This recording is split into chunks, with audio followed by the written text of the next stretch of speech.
So it's kind of funny. I had a cashier convinced that this hair, this long hair like this, is because all the barber shops in the area are closed. All the salons, all the other places are closed because of the virus, the COVID-19. And so I had her convinced that, my hair was short before about about a month ago, 30 days ago. And what? Wow, your hair grows that fast? And we had kind of this long conversation, and then finally I went, I can't keep it going. I'm sorry. I was just teasing you. This is probably about 4 or 5 months worth of growth. So, no, it's actually a lot, and I used to keep it short. But, yeah, anyway, it was kind of funny. Anyway, today, what we are on is Tom Swift and the submarine boat. And again, if you guys know anyone that likes to fix old books or knows how to fix old books really good but not charge an arm and a leg because it's their passion instead of their main income, let me know down below. Today what we're on chapter 21, which is called The Escape.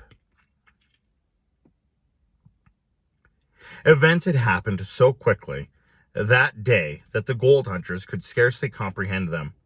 It seemed only a short time since Mr. Swift had been discovered lying disabled on the dynamo, and what had transpired since seemed to have taken place in a few minutes, though it was in reality several hours. This was made manifest by the feeling of hunger on the part of Tom and his friends. I wonder if they're going to starve us, the scoundrels, asked Mr. Sharp, when the irate lieutenant was beyond hearing. It's not fair to make us go hungry and shoot us in the bargain. That's so. They ought to feed us, put in Tom, as yet neither he nor the others fully realized the meaning of the sentence passed on them. From where they were on the deck, they could look off to the little island. From it, boats manned by natives were constantly putting off, bringing supplies to the ship. The place appeared to be a sort of calling station for Brazilian warships, where they could get fresh water and fruit and other food. From the island, the gaze of the adventurers wandered to the submarine, which lay not far away.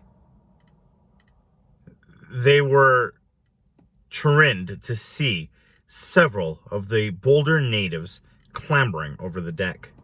I hope they keep out of the interior, commented Tom. If they get to pulling or hauling on levers and wheels, they may open the tanks and sink her with a conning tower open. Better that, perhaps, than to have her fell into the hands of a foreign power, commented Captain Weston. Besides, I don't see that it's going to matter much to us what becomes of her after He did not finish. But everyone who knew what he meant had a grim silence fell upon the little group. There came a welcome diversion, however, in the shape of 3 soldiers bearing trays of food, which were placed on the deck in front of the prisoners who were sitting or lying in the shade of the awning, for the sun was very hot. Ha! Bless my napkin ring! Cried Mr. Damien, with something of his former gaiety. Here's a meal at all events. They don't intend to starve us. Eat hearty, everyone. Yes, we need to keep our strength, observed Captain Weston. Why? Inquired Mr. Sharp. Because we're going to try to escape, exclaimed Tom in a low voice when the sailors who had brought the food had gone. Isn't that what you mean, Captain? Exactly. We'll try to give these villains the slip, and we'll need all our strength and wits to do it.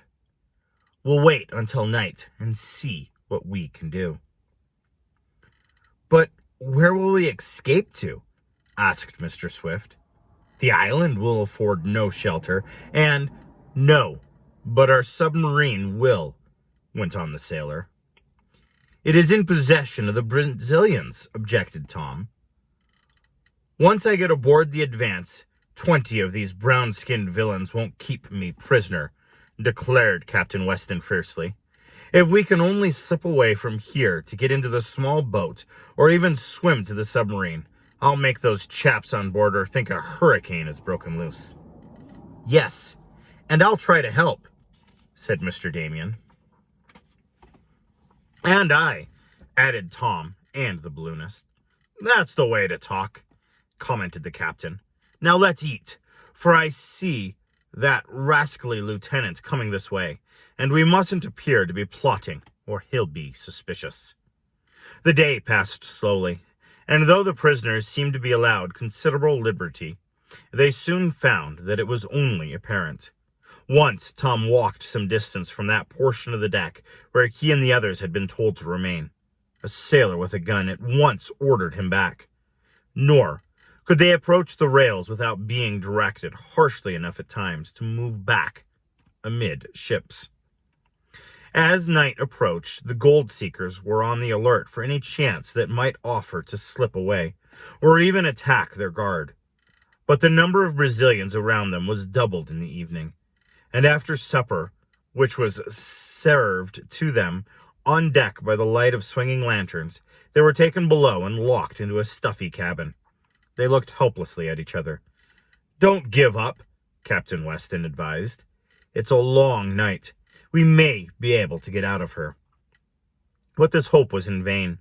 Several times he and Tom, thinking the guards outside the cabin were asleep, tried to force the lock of the door with their pocket knives, which had not been taken from them. But one of the sailors was aroused each time by the noise and looked in through a barred window, so they had to give it up. Slowly the night passed, and morning found the prisoners pale, tired, and discouraged. They were brought up on deck again, for which they were thankful, as in that tropical climate it was stifling below. During the day, they saw Admiral Fancini and several of his officers pay a visit to the submarine. They went below through the opened conning tower and were gone some time. I hope they don't disrupt any of the machinery, remarked Mr. Swift. That could easily do great damage. Admiral Fancini seemed much pleased with himself when he returned from the visit to the submarine. You have a fine craft, he said to the prisoners, or rather, you had one. My government now owns it. It seems a pity to shoot such a good boat builders, but you are too dangerous to be allowed to go. If there had been any doubt in the minds of Tom and his friends that the sentence of the court-martial was only for effect, it was dispelled that day. A firing squad was told off in plain view of them, and the men were put through their evolutions by Lieutenant Draskell, who had them load, aim, and fire blank cartridges at an imaginary line of prisoners. Tom could not repress a shudder as he noted the leveled rifles and saw the fire and smoke spurt from the muzzles. Thus we shall do to you at sunrise tomorrow, said the lieutenant, grinning, as he once more had his men practice their grim work. It seemed hotter than ever that day. The sun was fairly broiling, and there was a cautious haziness and stillness to the air. It was noticed that the sailors on the San Paulo were busy making fast all loose articles on deck with extra lashing, and hatch coverings were doubly secured. What do you suppose they're up to? Asked Tom of Captain Weston. I think it's coming on to blow, he replied, and they don't want to be caught napping. They have fearful storms down in this region at this season of the year, and I think one is about due. I hope it doesn't wreck the submarine, spoke Mr. Swift. They ought to close the hatch of the conning tower, for it won't take much of the sea to make her considerable water. Admiral Fancini had thought of this, however, and as the afternoon wore away and the storm signals multiplied, he sent word to close the submarine. He left a few sailors aboard inside on guard. It's too hot to eat, observed Tom, when their supper had been brought to them. and the others felt the same way about it. They managed to drink some coconut milk, prepared in a palatable fashion by the natives of the island, and then, much to their disgust, they were taken below again and locked in the cabin. "Whew! But it certainly is hot," exclaimed Mr. Damien, as he sat down on a couch and fanned himself. "This is awful." "Yes, something is going to happen pretty soon," observed Captain Weston. "The storm will break shortly, I think." They sat languidly about the cabin. It was so oppressive that even the thought of the doom that awaited them in the morning could hardly seem worse than the terrible heat. They could hear movements going on about the ship, movements which indicated that preparations were being made for something unusual. There was a rattling of a chain through a hawse hole, and Captain Weston remarked, "They're putting down another anchor. Admiral Fettuccini had better get away from the island, though, unless he wants to be wrecked, he'll be blown ashore in less than no time. No cable or chain will hold in such storms as they have here." There came a period of silence which was suddenly broken by a howl as of some wild beast. "What's that?" cried Tom, springing up from where he was stretched out on the cabin floor. "Only the wind," replied the captain. "The storm has arrived." The howling kept up, and soon the ship began to rock. The wind increased, and a little later there could be heard through the opened port in the prison cabin a dash of rain. "It's a regular hurricane!" exclaimed the captain. "I wonder if the cables will hold." "What about the submarine?" asked Mr. Swift anxiously. "I haven't much fear for her. She lies so low in the water that the wind can't get much hold of her. I don't believe she'll drag her anchor." Once more came a fierce burst of wind and a dash of rain, and then, suddenly, above the outburst of the elements, there sounded a crash on the deck. It was followed by excited cries. "Something's happened!" yelled Tom. The prisoners gathered in the frightened group in the middle of the cabin. The cries were repeated, and then came a rush of feet just outside the cabin door. "Our guards! They're leaving!" shouted Tom. "Right!" exclaimed Captain Weston. "Now's our chance. Come on! If we're going to escape, we must do it while the storm is at its height, and all is in confusion. Come on!" Tom tried the door. It was locked. "Onside!" shouted the captain, and this time he did not pause to say, "By your leave." He came at the portal in a run, and his shoulders struck it squarely. There was a splintering and crashing of wood, and the door was burst open. "Follow me!" cried the valiant sailor, and Tom and the others rushed after him. They could hear the wind howling more loudly than ever, and as they reached the deck, the rain dashed into their faces with such violence that they could hardly see. But they were aware that something had occurred.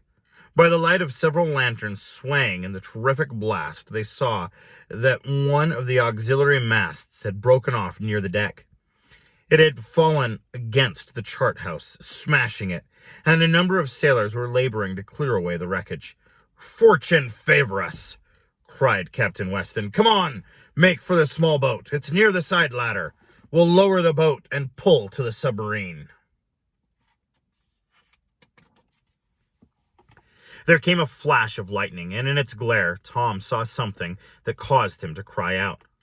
"Look!" he shouted. "The submarine! She's dragged her anchors!" The Advance was much closer to the warship than she had been that afternoon. Captain Weston looked over the side. "It's the San Paulo that's dragging her anchors, not the submarine," he shouted.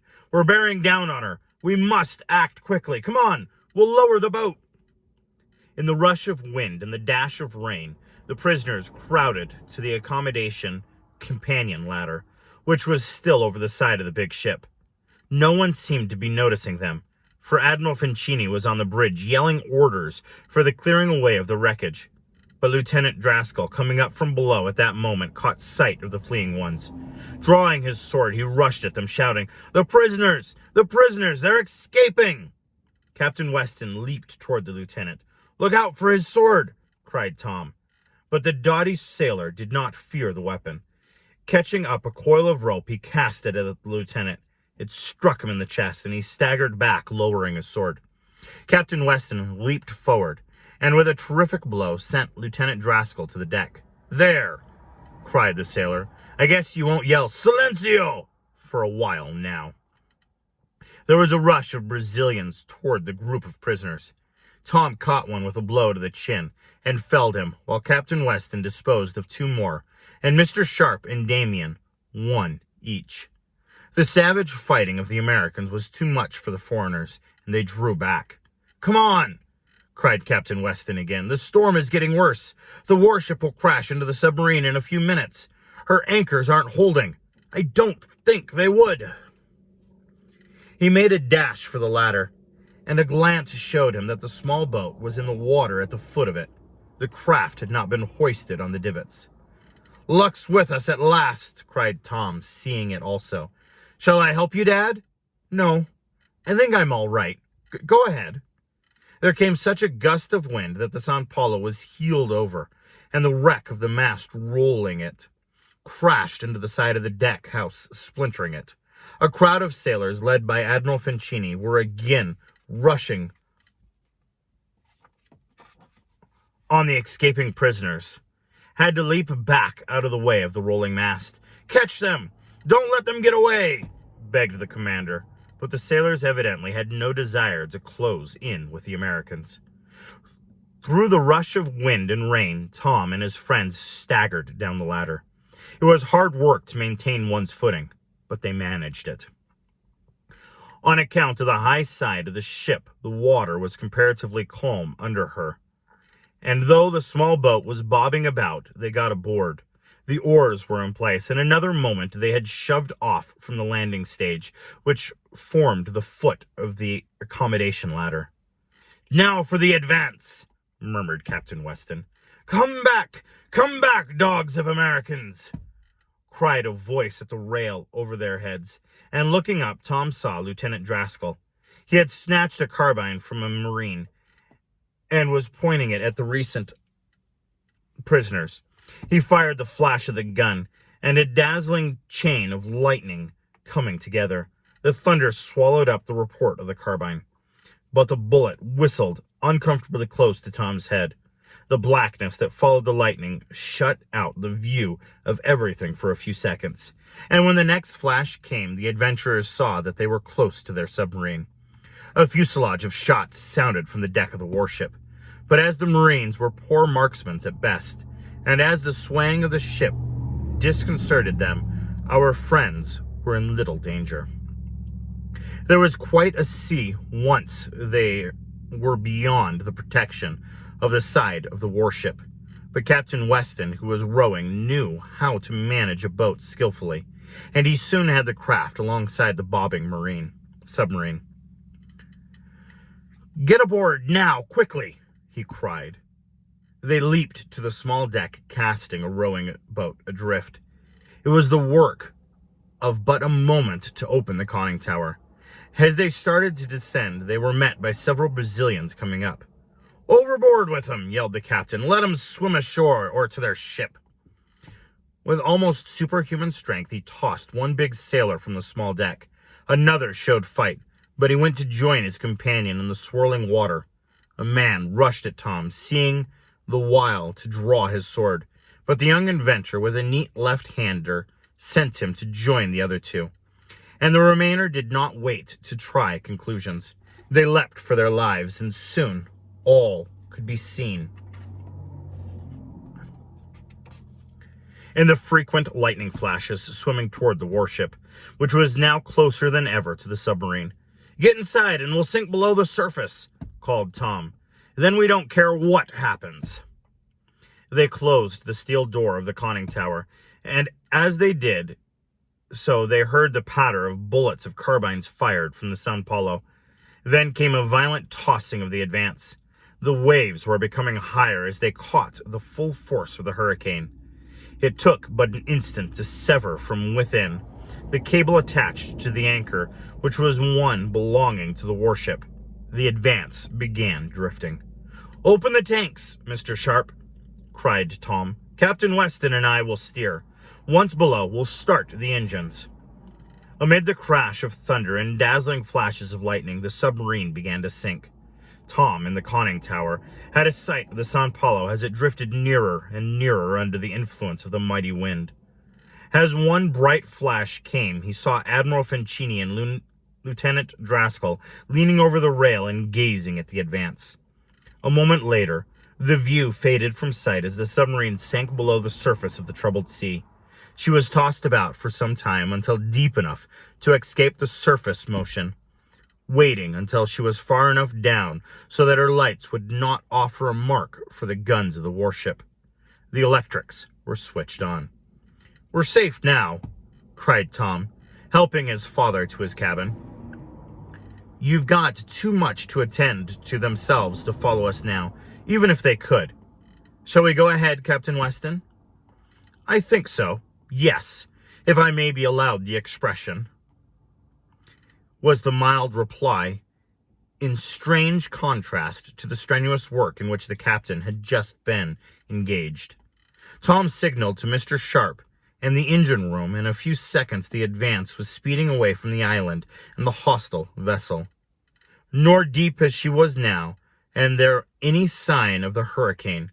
In a peaceful depths, she was once more speeding toward the sunken treasure. So they were able to make it free and get out. That was kind of scary there. Touch and go. Was wondering how they were going to get out and what was going to come forward to cause them to be able to escape. Anyway, I do want to say thank you guys so very much for tuning in today. And thank you for being a part of this channel and helping this channel grow and be able to help people learn, be entertained, find that there are so many books out there that you can have, that kids can read, that adults can read, Tom Swift was something that I read as a little kid, and I loved the books. And it's something that my little daughter now is reading. And even though the language is a little different than it is now, it is something that creates such a wonderful picture. And it's something that is so much fun to see your imagination grow and move forward as it happens. Anyway, I wanted to say, guys, I hope that you are having a very happy, very safe, very healthy day, and a blessed day at that, too.